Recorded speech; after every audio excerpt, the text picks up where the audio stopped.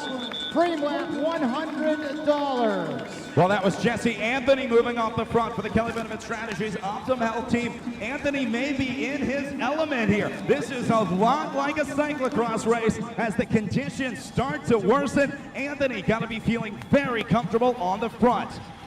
Guys, we were in the pits earlier as those riders from the crash were coming in. Every single rider in that group was letting air out of their tires. They're doing that to get more traction on the course. They lower it down from the 110 that they have in there, go down to somewhere around 90, maybe a little less PSI in the wheels to try and get a little bit more grip on the wet course. Yeah, a little less rolling resistance is okay if you are in danger of sliding out at 35 or 38 miles an hour in one of those high-speed downhill corners. So that's what the riders who went to the pits were able to do. The riders off the front, they are unable to take advantage of that ability to do that as things are starting to get a little bit slippery out there. We are inside of 9 to go for our leaders. When we see the leaders, Jamie Smith will be down to 8 laps in the Herman Miller USA Cycling's National Criterium Championship. This shows the capability of a great officiating crew able to change things on the fly.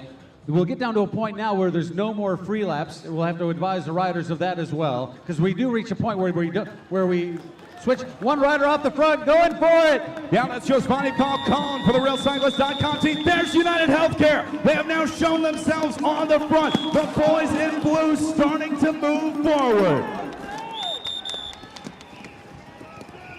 Now Phil Miller has another call. If it gets too dicey, he has another call that he can make. 3 laps end at 7 laps to go, which is about 8 miles from the finish. But if we get too much lightning, he'll cancel the race altogether. We're just trying to make it go to the finish. 8 laps to go, but the 3 laps will end with 7 laps to go. So our riders will see 7 laps to go. Next time they cross the line here, 7 more times around the course here in Grand Rapids for the USA Cycling US Pro Criterium National Championships. Is that Trevieso in the pit? Yeah, we'll check the RealCyclist.com rider here. It looks like it may be Travieso. It is. It is. After winning the Preem, he overcooked it in the turn.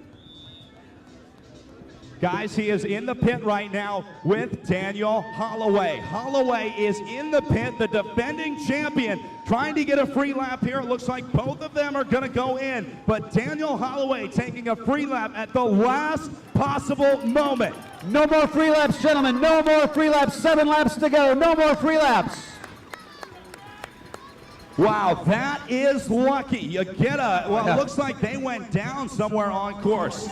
Yeah. Oh, you can see how careful they are being. There's a crosswalk in corner number 2 out there. It is very, very slippery. They are setting themselves up, trying to keep their bikes almost perfectly vertical. They do not want to endanger a crash now with 7 laps to go. We are down as Mother Nature coming in to help us out with a finale of this national championship for the Criterium. As if there weren't fireworks in the race itself. You know who has the benefit is a rider like Joe Eldridge. The bigger riders, heavier riders do better on wet surfaces like this. Trust me, I know what I'm talking about. That's who I am when I'm racing as a Category 2 or in a Masters race. I'm almost 200 pounds. I'm almost what's considered a Clydesdale. I stick to the road a lot better than these small, very, very slight and fit climbers. Yeah, there's a big difference, and Joe Eldridge probably knows that. Some of the bigger riders out there saying, hey, I'm not having as much difficulty on this ice as the rest of you are. No more free laps now. We're within 7 laps to go. The riders will see 6 laps to go next time through. Didi Scanron changes it to 6 as they come out of the final turn. And now no more free laps. If you have a mechanical, you have to make up the time on your own. Very difficult to do so under these conditions. Yeah, these riders being asked to withdraw as they're pulled off the course, but here comes the hard-charging field. Grand Rapids, let's start to make some noise with 6 laps to go. Here comes Kelly Benefits. 4 riders from Kelly Benefits on the front. 3 riders from United Healthcare right there in the 5th, 6th, 7th position. Yeah, you have 8 KBS riders in the top 25 riders. As you were saying earlier on, nearly 25% of the field is our KBS field. Over here, 6 to go riders.